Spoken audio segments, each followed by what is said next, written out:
annual meeting of this, so welcome back for anybody that's came to the other ones. I think we've got funding, I don't know where Mike went, for at least 2 more years, so hopefully there's going to be at least 2 more years of these. The first one is Gabe Brown. We've already mentioned him. Great speaker, gave us a lot of things to think about, took a lot away from that. The second one was Dave Brandt. Dave Brandt had a highboy, whatever you want to call it, a highboy Interseeder. We struggled with getting anybody from the Conservation District to own equipment. And so we've never owned equipment. And Mike Hannawalt and I, when we seen that, thought, hey, that'd be pretty cool to own something like that. And we just kind of laughed it off, but as time went on, we started thinking more and more about it. Last year was Keith Burns. Keith Burns is actually one of our sponsors that I don't think has been mentioned yet today. Keith Burns is really big into cover crops. He's got a great website called Seed Mix Calculator. If you want to know more things about cover crops than you can ever imagine, look in there. I've done a ton of work there. Smart Mix Calculator, Green Seed Company or something like that. So, Green Cover Seed. And I've got some books up here on the desk that have a wealth of information in those also. So we learned a lot of things from him also. So we put all those things together and we started looking for an interseeder to try to do some interseeding up here. We've talked all morning about how we're going to get some of those seeds on the field. And here's our solution. So the Conservation District, and Nate, you can chime in whenever you want to correct me or say something that I've forgotten. We bought an interseeder. This is not the one here just yet. I went to Sussex County, Delaware to look at this one operate. I went on October 1st. This is one that they had purchased and they're doing a lot of work with 90-foot booms, high clearance. There's essentially no crop too tall that you can't go through. They've been through 14-foot corn with this thing. You can't see it out of the cab, but with GPS and row monitoring and everything else, they just keep going. As long as they don't have to back up, it doesn't break off. So they do that. They do soybean. That's probably the 2 biggest problems in the north is we just don't harvest, especially the grains, early enough to get any cover crops on the field. So this is going to allow us to do that. We were hoping to have the machine here today, and we do not have yet. At quarter of, we're going to try modern technology and what's it called, FaceTime in the previous owner of this unit. They have 2 units. They did have 2 units, and they did 15,000 acres apiece. So they're doing 30,000 acres of cover crops a year with these 2 units. We're hoping to get at least 3,000 anyway, and we're looking at experimenting with a bunch of different things. So to jump back to Sussex County, this was the growth they had October 1st already. So some really, really nice growth there. Mostly radishes and clovers of some sort. They also had in, I believe it was cereal rye, which I didn't see a lot of, but they tell me it's growing really good right now. So we're going to try to get some cover crops in really early so that when you harvest it, this is what you're already going to have the cover crops started. So we don't have to be waiting till that's coming off. We can do it through whatever you want to do it through. Obviously, if you're chopping corn silage, we've got some interest in that too. You're still going to get a couple, 2-3 week head start on that. But grain, corn, and soybean are probably going to be the bigger ones just because of the lateness of those crops coming off. If we get into specifics, there's actually the one that we own. A really interesting quick story is that when we were doing the research on it, we happened to find this one, and it was at VanTilburg's farm. And so he said, I think we have some pictures on the internet. So I looked on the internet, and for all the locals here, on the homepage of their website, it said VanTilburg McCarty Partnership. And I was like, well, that can't possibly be the same McCarty that we know. But it is. They're coming into that area with, I believe, with another dairy. And they're going to supply the manure to VanTilburg's, who are the crop farmers. And so they're actually in partnership with these guys. So that's where that unit's coming from. 90-foot booms. We're looking right now at somewhere in the neighborhood of $15 an acre. I've challenged most of the other meetings I've spoke at. I don't think most of you could probably get your equipment out and do it yourself for $15 an acre. If you've got some really good records and you can, I'd like to see them. I'm not saying you can't, but it's going to be close, I'm sure. So it should be fairly inexpensive. Again, drills do have some advantages, so if you can get your corn silage off quick enough, right, and you can drill it, that's probably better. But we're hoping to cover a lot of ground very quickly and get onto a lot of maybe the crops that we can't get on any other way. We have applied for a few more grants. This will just be showing the machine driving around and stuff. We're going to apply for at least one more grant where maybe we can get a little bit more money toward the seed cost, because we'd like to do some experimentation. I think you've heard from both of the presenters this morning, nobody knows everything about cover crops. And we need to figure out what we need to do in this area, and that's going to be different than Lancaster, and that's going to be different than every other area that you can talk about. So I want to do some experimenting. Buckwheat's the one I throw out because you almost never hear anything about buckwheat, but if you look at buckwheat, it's got some pretty amazing properties to it. And Ray's shaking his head yes. It looks fantastic. Now, there's some things you need to know about buckwheat, and we don't need to go into all that today, but my point is we want to experiment. We want to experiment with how early we can go in. We're going to go in a field like this. So the Penn State Interseeder is going into corn up to, knee high or a little bit better. We're going through right now, okay? And it's going to be 10, 12 foot corn. Most of them are telling us that, we want to wait till the leaves start to senesce and you're getting a little bit of sunlight in there. And maybe some of the presenters here today can tell me that that's true, or we want to experiment with going in earlier, because we're going to try to cover a lot of ground. And we're not out west in Ohio where these guys are, where we can cover 15,000 acres. Not going to happen. We want to cover as many as we can. So can we go in earlier? Are there some things that we heard shade was the biggest problem that we have. Can we go in earlier? Will that crop survive? Will that seed survive long enough to start growing once the sunlight does start hitting that ground? So again, if you have any ideas, we have sign-up sheets here today. If you have any other questions, the two seed mixes I picked out, one's not a mix, will be straight annual ryegrass, and the other one will be a mix of, it looked like I was picking the right crops from what Steve was saying there, but it's going to be a mix of probably two different clovers, a vetch, cereal rye, and radish. They'll be our two mixes. We can work with some of the farmers if they want to do some of their own, but they'll be the two mixes that we'll have on hand that we'll be getting. So it'll be $15 plus the cost of seed. And yes, Amy? That includes the driver. Yes. Yep. So $15 is go do that field and that field and that field, and this is the mix I want. We're going to try to document where we are when we're there, so you come out and watch the thing operate. We're going to try to have some field days so that you can come out and see what the cover crop looks like later on in the year. Hopefully we can have some field days even next spring to show what comes through the spring. Anything else on cover crop? Yeah.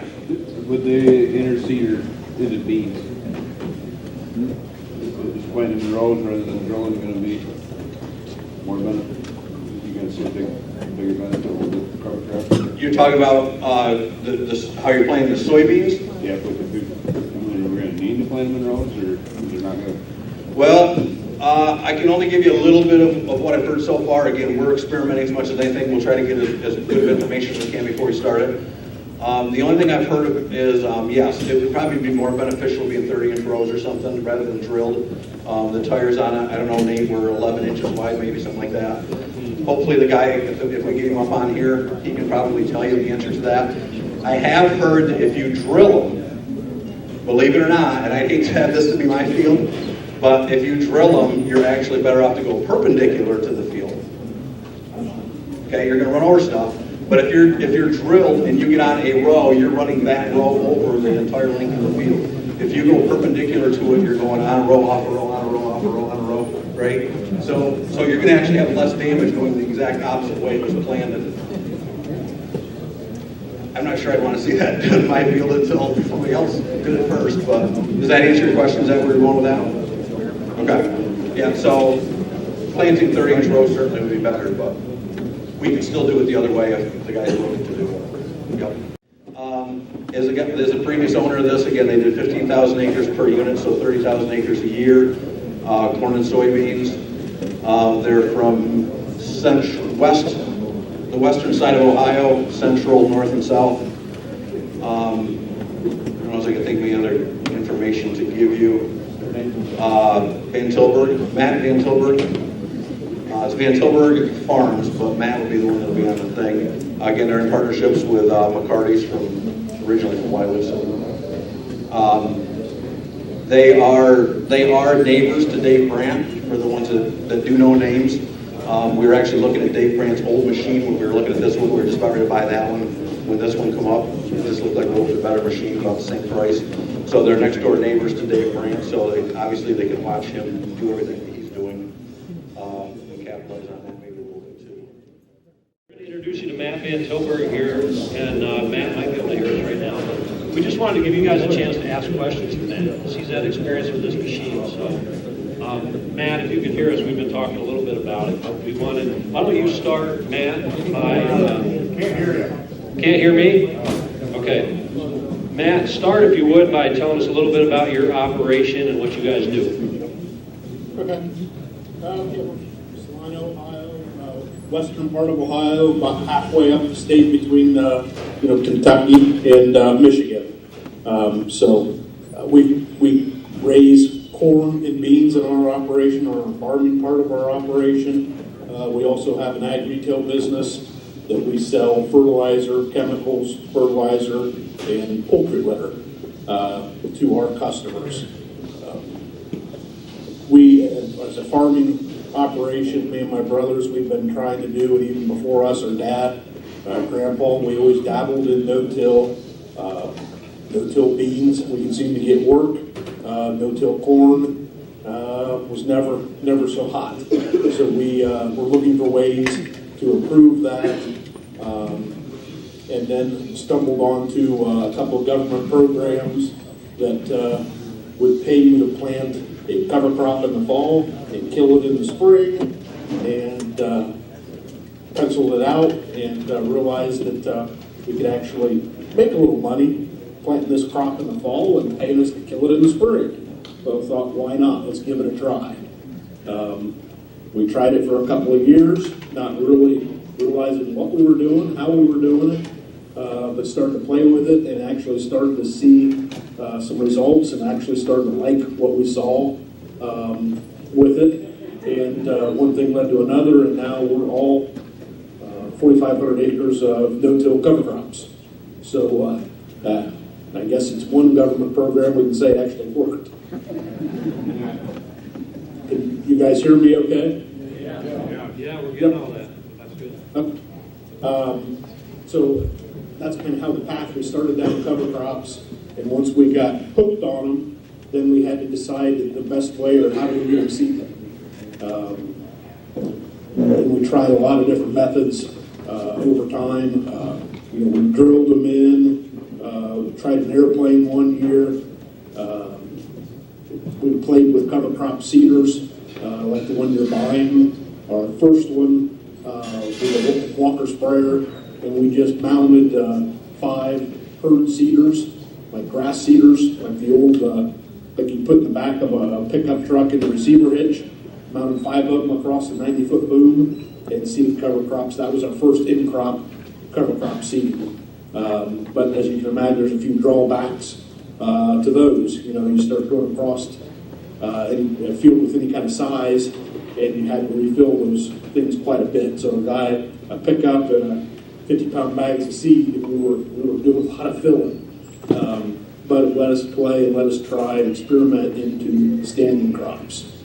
The reason we like the in-crop, it lets us do it at a time of year where we can seed different species. If you wait till after harvest and drill, you're down to your choices are very thin on what you can use as a cover crop. You're basically down to cereal rye, is what we found. So if we want radishes in the mix, if we want some clovers in the mix, if we want some Andean rye in the mix, we need to get that planted end of August, first half of September. Then we're down to the only way to get that accomplished is airplane, helicopter, or a rig like we built.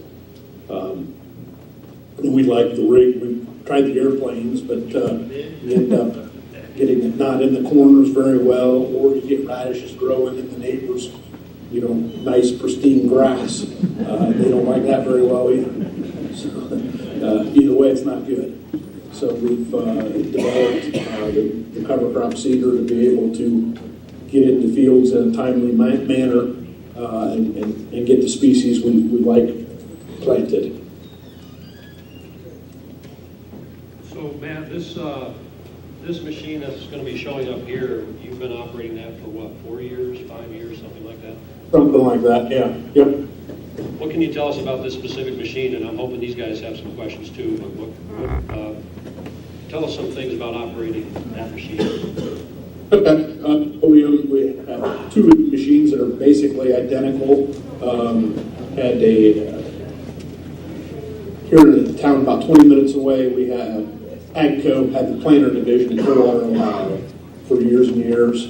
When they shut down that plant, engineer, one of our buddies, decided that he didn't want to move to Heston, Kansas, to continue with AGCO. Started playing around here, built us a corn planter, and then we got into the cover crops, and he built us our first cover cropper. It grew, built a second one. So it is, an engineer designed it.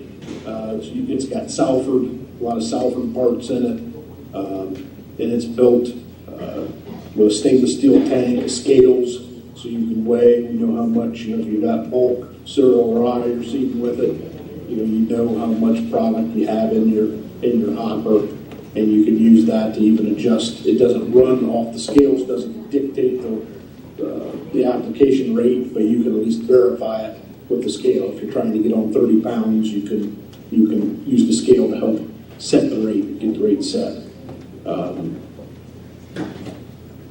It's got the air system that blows it out. Got 90-foot booms, the tube every 30 inches dropping down to get it down between the corn rows, or you just lift the boom up to go through standing beans.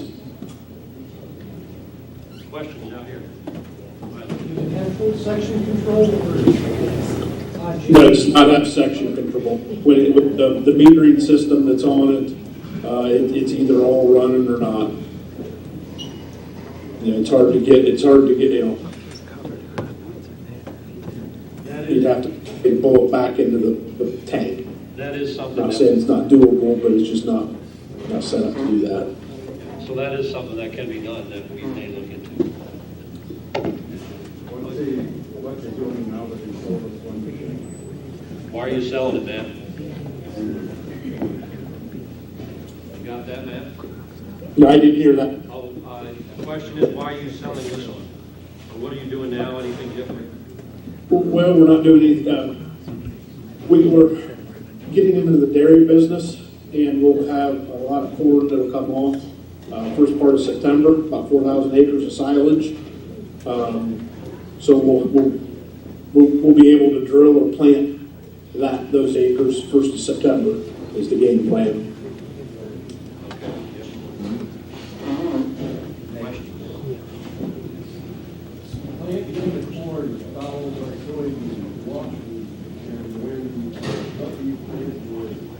Did you hear that one?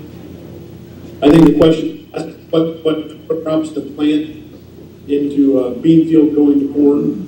Corn into beans. Corn into beans. Corn into beans? Well, the easy and generic answer would be cereal rye. Cereal rye, beans, you can plant. There's different things you can do with the cereal rye in the spring. We have guys who've done all of the above, but you can kill it early, and it'll be short, a couple inches tall, kill it, plant the beans. We've got guys that let it grow and get knee to waist high, plant the beans, and then kill the cereal rye after they plant the beans. And that way it actually works pretty good. I think you get the most bang out of your cover crop by letting it grow and get establishing this. And if it's a good thick crop, you can get some weed control benefits out of that thicker cereal pie. Or you can blend, you can do some blends in there. You can put some radishes in, of course, they'll winter kill. You can put some rape in there, but over winter. But cereal rye, really your main product. You're going to have corn going to cereal, going to beans. What's an adequate rate on cereal rye? What's interseeded into standing corn? What's a recommended seeding rate? Did you hear that for cereal rye into standing corn? 50 to 60 pounds. Thank you. The number of years that they've been doing and what's their success rate in the weather conditions. Can you tell us about success with the various weather conditions, and what do these things look like? Well, okay. When you're out, it's no secret. When you're out spreading the seed, putting it on top of the ground, we need a little bit of a damp period to get the seed to germinate and get the roots to go down to the ground. So there's years we have 100% everything works, and then there's years where it doesn't rain or it rains just a little bit and it sprouts and dies. And it seems like the longer you've been no-tilling, if a field's been in no-till for a number of years, and you have the earthworm mittens or the little earthworm homes, and you go out in your field and you see these little humps down the ground, where all like the residues kind of getting all attracted or all brought back to one little spot. Those earthworms will also do some seeding for you. And really, that's the first spot when you start going out. If you go out and check it, a field you cover crops, and you go out and check it every day. The first spots you'll see cover crops germinating from will be those earthworm mittens.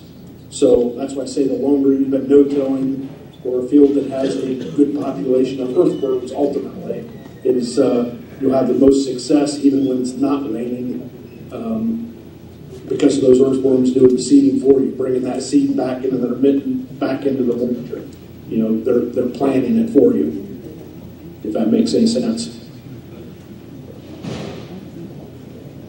Good question. We're looking for more questions here. It kind of the ideal seeding time with corn. I mean, there's some years we've started mid-July. There's other years we've kind of waited till August. It's kind of silly if you're in a hot, dry period in mid-July to go out there and start throwing some seed at the top.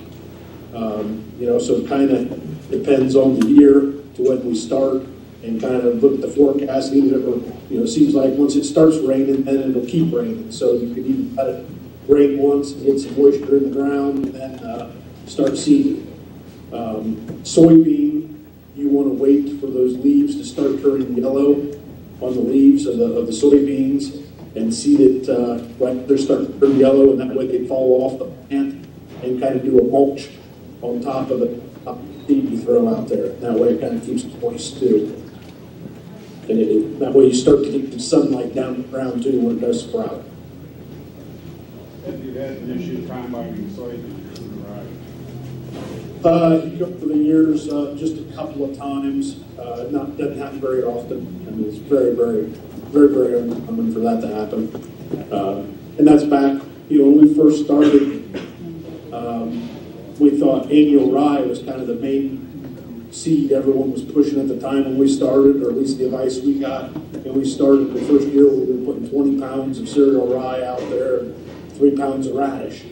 And boy, we had stuff that looked like a yard. We quickly learned that that's not what you wanted, especially beans going into corn.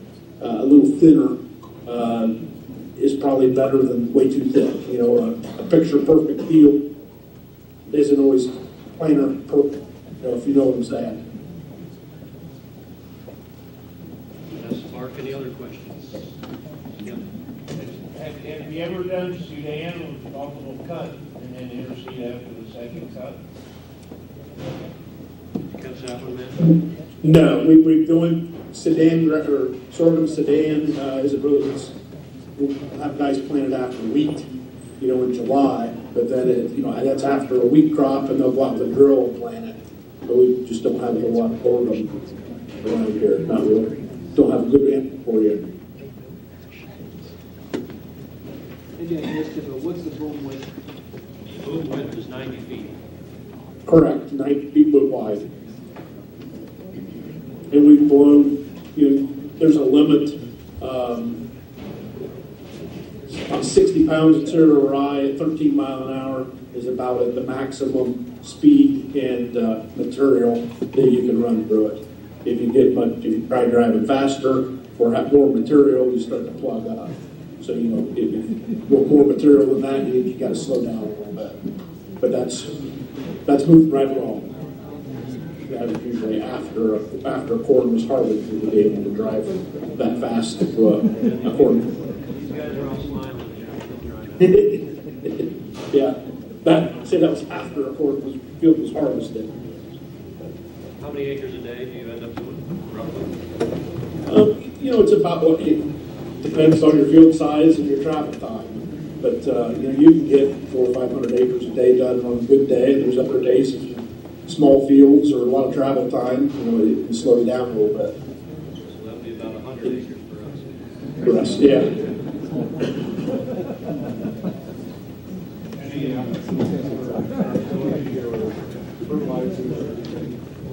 have you done with what fertilizer? We've tried urea before, but urea, what's the density of urea compared to the density of cereal rye?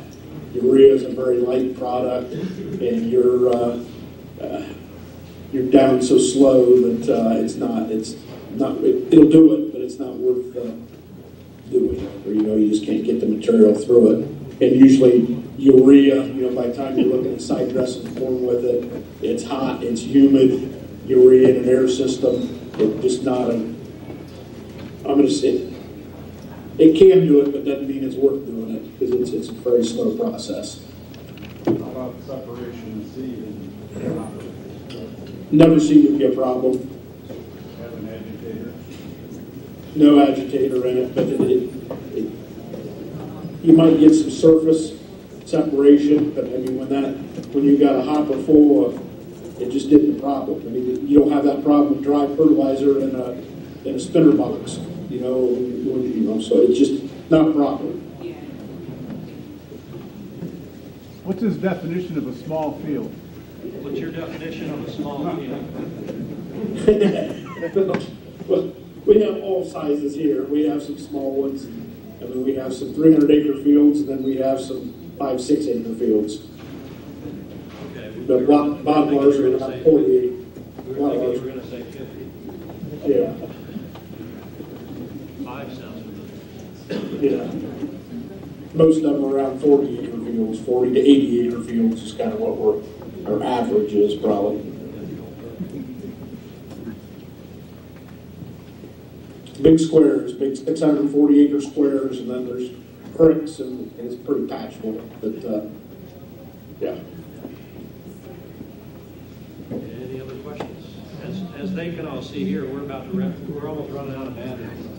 Matter, yeah, I'm probably standing between them and lunch. I have a feeling. Well, we really appreciate you taking the time to share your experience with us. No problem.